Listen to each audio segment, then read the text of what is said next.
বিশৃঙ্খলা তো জিলাপির মধ্যেও আছে। অ্যান্ড ওই দিন একটা মজার কাহিনী হয়েছিল, সেটা হচ্ছে যে আমি ভুলবশত পেয়ারা খেয়ে ফেলছিলাম।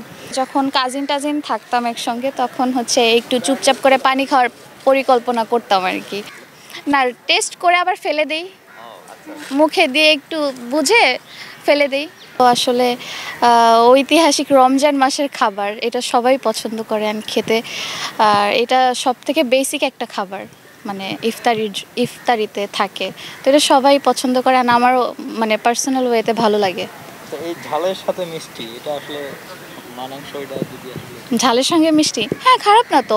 অনেকে প্রিফার করে ঝালের সঙ্গে মিষ্টি খাওয়াটা, অনেকে প্রিফার করে না, এটাই। এমনিতে আমরা দেখি যে অনেকে বলে যে আসলে জিলাপির সাথে আসলে স্বৈরাচারের একটা বর্ণনা দেয়, বা অনেকে এটার তুলনা দেয়। সেই দিক দিয়ে আপনি কি বলবেন? স্বৈরাচারের সঙ্গে জিলাপির সঙ্গে, আচ্ছা জিলাপির প্যাচের ব্যাপারটা, হ্যাঁ হতে পারে। কারণ স্বৈরাচার তো আসলে জিলাপির প্যাচের মতোই সব কিছু করে গেছে একদম। তো এই ক্ষেত্রে হ্যাঁ মিলে। সেক্ষেত্রে আসলে এই যে আমাদের দেশের যে চলমান পরিস্থিতি, সেই জায়গা থেকে স্বৈরাচারের একটা বিশাল একটা এখানে ভূমিকা আছে, যে বিশৃঙ্খলা লাগানো। সেই জায়গা থেকে আসলে কি বলবেন, এই জিলাপির সাথে তার স্বৈরাচারের মানে তুলনা আসলে যাইতো না? জি জি যায়, আমার মতে তো যায়। কারণ বিশৃঙ্খলা তো জিলাপির মধ্যেও আছে, প্যাচের কথাটা আগেই বলেছি।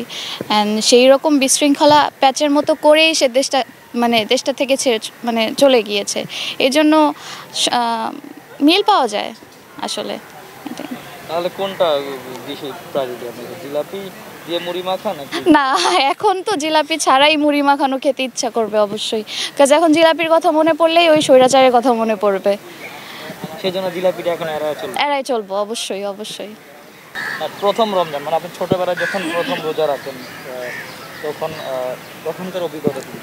আচ্ছা, আমি প্রথম ছোটোবেলায় যখন রোজা রাখি তখন ছিল ক্লাস 5 থেকে আমি প্রথম রোজা রেখেছিলাম।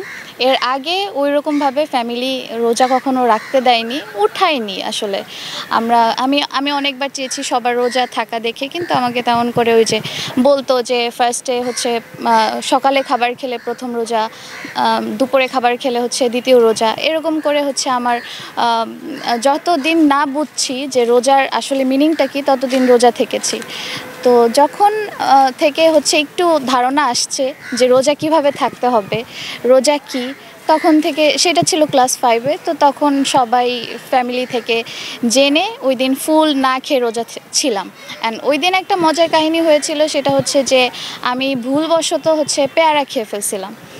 তো খেয়ে ফেলছি অলরেডি, শুধু মানে মুখে দিয়ে যে আল্লাহ রোজা এরকম ব্যাপারটা ছিল না, মানে পুরো খেয়ে ফেলার পর তারপর মনে হয়েছে আচ্ছা আমি তো রোজা ছিলাম।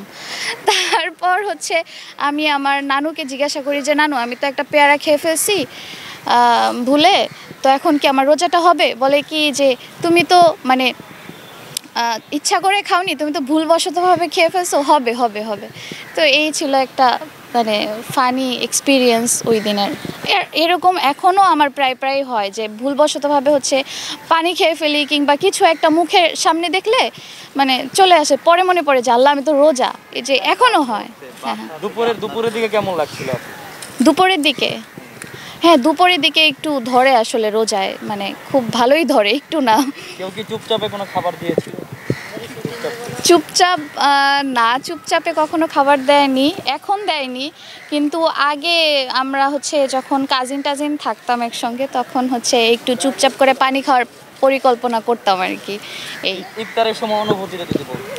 ইফতারের সময় অনুভূতিটা আসলে পরিবার না থাকলে ইফতারিটা একদমই জমে না। অ্যান্ড আমি মনে করি পরিবারের সবাই মিলে যখন যেটাই খাই না কেন, কিছু খাওয়া দাওয়া করলে ইফতারি টাইমে, তখন পরিবার সহ নিয়ে ভালো লাগে, অনুভূতি ভালো।